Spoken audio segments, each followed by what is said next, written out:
Kottayam Gandhinagar government nursing കോളേജിലെ റാഗിങ്ങിൽ ആരോഗ്യ വിദ്യാഭ്യാസ വകുപ്പ് നടപടിയെടുത്തു. College principal professor Sulekha A T, assistant വാർഡന്റെ ചുമതലയുള്ള assistant professor Ajeesh P Mani എന്നിവരെ സസ്പെൻഡ് ചെയ്തു. കേസിൽ കൂടുതൽ പേരുടെ മൊഴി എടുത്തേക്കും. വിവരങ്ങളുമായി ഗോകുൽ രമേശാണ് ചേരുന്നത്. ഗോകുൽ, എന്തായാലും ഒരു കൃത്യമായ നടപടി ഇക്കാര്യത്തിൽ ഉണ്ടാവണം. നമ്മളെല്ലാവരും ആ ദൃശ്യങ്ങളെല്ലാം കണ്ട് ഞെട്ടിയതാണ്. അതിൽ ഇപ്പോൾ ഏതു രീതിയിലാണ് കൂടുതൽ അന്വേഷണം നീങ്ങുന്നത്?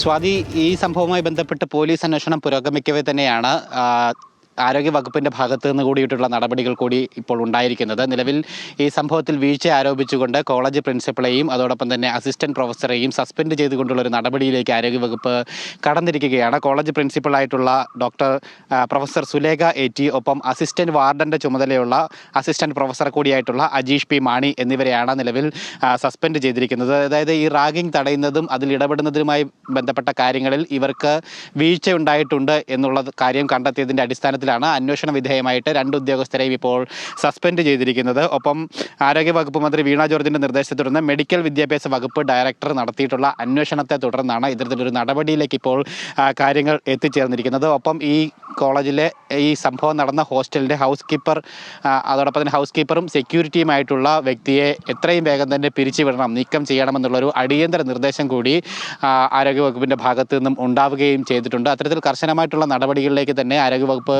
ഇതുമായി ബന്ധപ്പെട്ട് കടന്നിരിക്കുകയാണ്. നേരത്തെ തന്നെ ഇത്തരത്തിലുള്ള നടപടി ഉണ്ടാകുമെന്നുള്ള സൂചന ലഭ്യമായിരുന്നു. കാരണം ഈ സംഭവം ഉണ്ടായതിനു ശേഷം കോളേജ് പ്രിൻസിപ്പലിന്റെ അടക്കം പ്രതികരണങ്ങളിൽ നിന്ന് വ്യക്തമായിരുന്നത് മാസങ്ങളായിട്ട് ഇത്തരത്തിലുള്ള സംഭവങ്ങൾ അവിടെ നടന്നിട്ടും അതിനെപ്പറ്റി ഒരു വിവരങ്ങളും ഇവർക്ക് അറിയില്ലായിരുന്നു എന്നുള്ളതാണ് പ്രിൻസിപ്പൽ പറഞ്ഞിരുന്നത്. അതായത് 2024 നവംബർ മുതൽ തുടങ്ങിയിട്ടുള്ള ക്രൂരപീഡനങ്ങളാണ് ജൂനിയേഴ്സിന് സീനിയേഴ്സിൻ്റെ ഭാഗത്തുനിന്ന് ഉണ്ടായിക്കൊണ്ടിരിക്കുന്നത്. പക്ഷേ ഈ സംഭവങ്ങളൊക്കെ ഏറ്റവും ഒടുവിലായിട്ട് ഈ കേസ് ഉണ്ടായ സമയത്ത് മാത്രമാണ് കോളേജ് അധികൃതരും ഹോസ്റ്റൽ അധികൃതരും അറിയുന്നത് എന്നുള്ളതാണ് ഏറെ ഇതിനകത്ത് ശ്രദ്ധേയകരമായിട്ടുള്ളൊരു വസ്തുത. അല്ലെങ്കിൽ അവരുടെ ഭാഗത്ത് നിന്ന് തന്നെ ലഭിച്ചിട്ടുള്ള പ്രതികരണങ്ങളിൽ നിന്നും വ്യക്തമായിട്ടുള്ള വസ്തുത അത് അവരുടെ വലിയ വീഴ്ചയായിട്ട് തന്നെ കണക്കാക്കേണ്ടിയിരിക്കുന്നു. കാരണം ഈ അസിസ്റ്റന്റ് വാർഡൻ എന്ന് പറയുന്ന വ്യക്തി ഈ സംഭവം നടന്നിട്ടുള്ള മുറിക്ക് സമീപം തന്നെയാണ് താമസിക്കുന്നത്.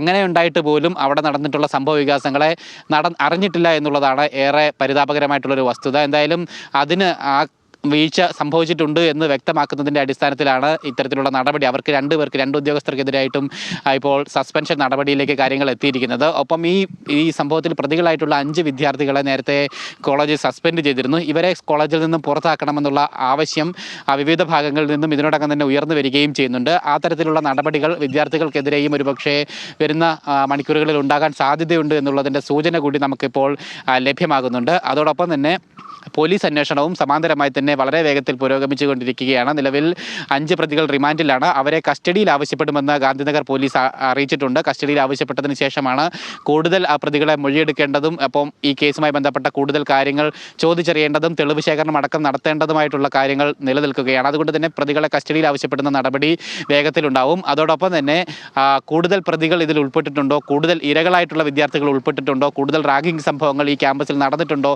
എന്നുള്ള കാര്യത്തിൽ കൂടി അന്വേഷണം പോലീസിന്റെ ഭാഗത്തു നിന്നും ഇപ്പോൾ പുരോഗമിച്ചുകൊണ്ടിരിക്കുകയാണ്. കൂടുതൽ വിദ്യാർത്ഥികളിൽ നിന്നും അധ്യാപകരിൽ നിന്നും കോളേജ് അധികൃതരിൽ നിന്നും രക്ഷിതാക്കളിൽ നിന്നും കൂടുതൽ മൊഴികൾ ശേഖരിച്ചുകൊണ്ടാണ് ഇക്കാര്യത്തിലുള്ള നടപടികൾ പോലീസ് മുന്നോട്ട് കൊണ്ടുപോയിക്കൊണ്ടിരിക്കുന്നത്. ഇന്നും മൊഴിയെടുപ്പ് നടപടികൾ തുടരുമെന്ന് പോലീസ് അറിയിച്ചിട്ടുണ്ട്. ഒപ്പം കോളേജിൽ രക്ഷിതാക്കളുടെ ഒരു അടിയന്തര യോഗം വരുന്ന ദിവസങ്ങളിൽ തന്നെ ചേരാനായിട്ടിരിക്കുകയാണ്. ഒപ്പം വിദ്യാർത്ഥികൾക്ക് ഈ റാഗിംഗ് സംബന്ധിച്ചിട്ടുള്ളൊരു കൗൺസിലിംഗ് ഏർപ്പെടുത്തുമെന്നും കോളേജ് പ്രിൻസിപ്പൽ നേരത്തെ നമ്മളോട് സൂചിപ്പിക്കുകയും ഒക്കെ തന്നെ ചെയ്തിട്ടുണ്ടായിരുന്നു. എന്തായാലും കോളേജ് പ്രിൻസിപ്പൽ സസ്പെൻഷൻ ആയ സാഹചര്യത്തിൽ പുതിയതായിട്ട് ഡ്യൂട്ടി ഏറ്റെടുക്കുന്ന പ്രിൻസിപ്പലിന്റെ നേതൃത്വത്തിലായിരിക്കും കോളേജിൽ തുടർ നടപടികൾ, ഈ വിദ്യാർത്ഥികളെ ഡിബാർ ചെയ്യുന്ന അടക്കമുള്ള നടപടികൾ, രക്ഷിതാക്കളുടെ മീറ്റിംഗ് അടക്കമുള്ള നടപടികൾ നടക്കുന്നുണ്ടാവുക എന്നാണ് മനസ്സിലാക്കാനായിട്ട് സാധിക്കുന്നത്. എന്തായാലും പോലീസ് അന്വേഷണം സമാന്തരമായി പുരോഗമിക്കുന്നതിനിടയിൽ തന്നെയാണ് ഇപ്പോൾ ആരോഗ്യ വകുപ്പിന്റെ ഭാഗത്തു നിന്നും കർശനമായിട്ടുള്ള നടപടി ഉണ്ടായിരിക്കുന്നത്. ആരോഗ്യമന്ത്രി ഇന്നലെ ആ കാര്യത്തിൽ കൃത്യമായിട്ടുള്ള വ്യക്തത നൽകിയിരുന്നു.